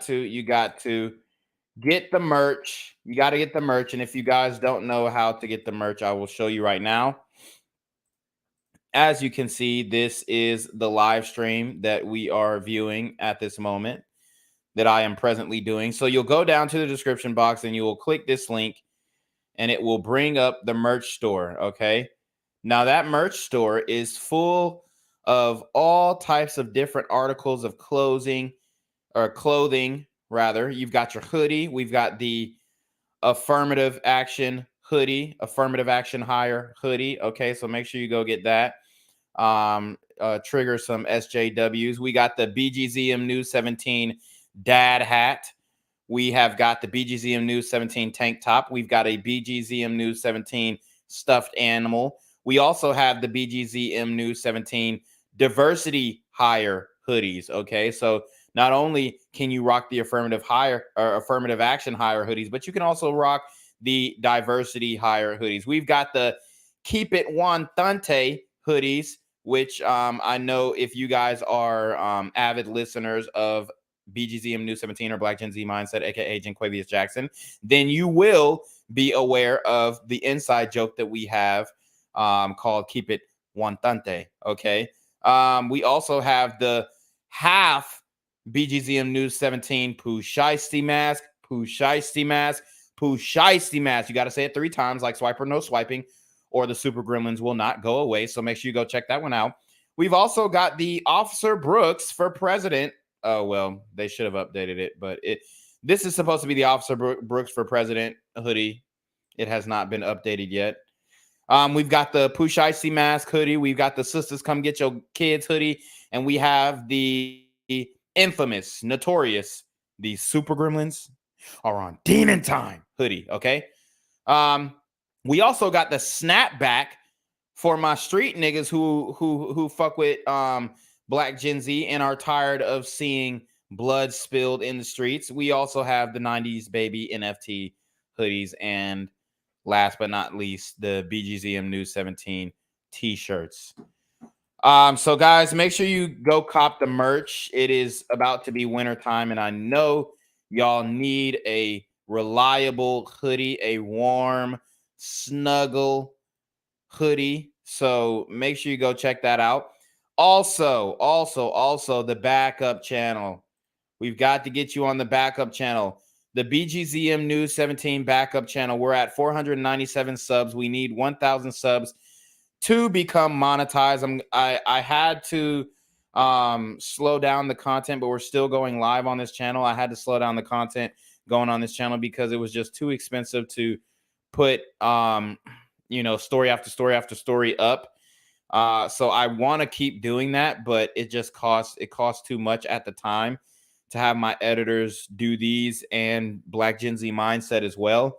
So yeah, make sure you sub to BGZM News 17 so we can get to 1,000 subscribers so we can go ahead and get monetized over there. That way I can put out even more content for you guys and then focus on other social media platforms to help build the brand, build the BGZM News 17 brand and the Jenquavius Jackson name. So you already know what it is. That is it. Make sure you go ahead and like, comment, share, and subscribe. Do me a favor and leave a comment. Leave a comment immediately after the live stream ends. That will really help me out with the algorithm. You guys can also show your support by hitting that Cash App, PayPal, and Super Trap, which are in the description box below. You can follow me on all my social medias in the description box below as well. But I think this was a great stream. I think it was an informative stream. And I think that this is going to be a stream that helps people wake up and maybe, start to call out the bad behavior that they see personally in the community. So with that being said, you already know we are going to go ahead and give it to Jenquavius to take us away. I appreciate you guys. Love and support. Peace. Stay safe.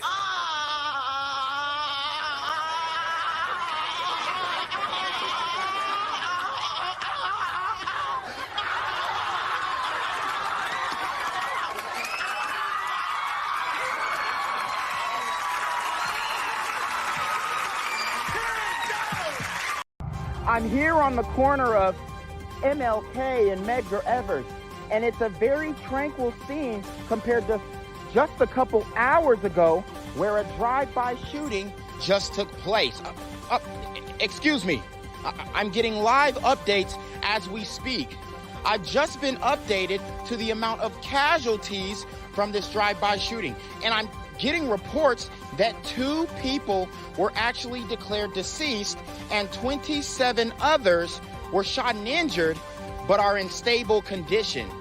And although we must pray for the families of the fallen, we must also praise God for the aim of the super gremlin. If you want to know more about the victims of this crime, make sure you add BGZM News 17 on Patreon at www.patreon.com/BlackGenZMindset. Also, don't forget to like the video, share the video, subscribe to the YouTube channel, and comment on the video to continue the discussion on how we can find solutions to all this gun violence in the streets. For more hard-hitting news coverage from the community, by the community, I'm Jenquavius Jackson, here live, reporting from Atlanta, Georgia, BGZM News 17. And cut. All right, dogs. Let's get the out of here before these niggas come back. Whoa. Yo. Whoa. Ain't that nigga J? Nah, that ain't me. That ain't me. He just went live. That ain't with me. Funky ass That's that nigga. That's not me. Hey, get that nigga. Jenquavius Jackson, here live, reporting from Atlanta, Georgia. Pray for me. Oh, look at Daddy. He's not my dad, Mom. Really, Ava? He's not. My dad's in jail and I miss him. Gang violence and other kind of violence.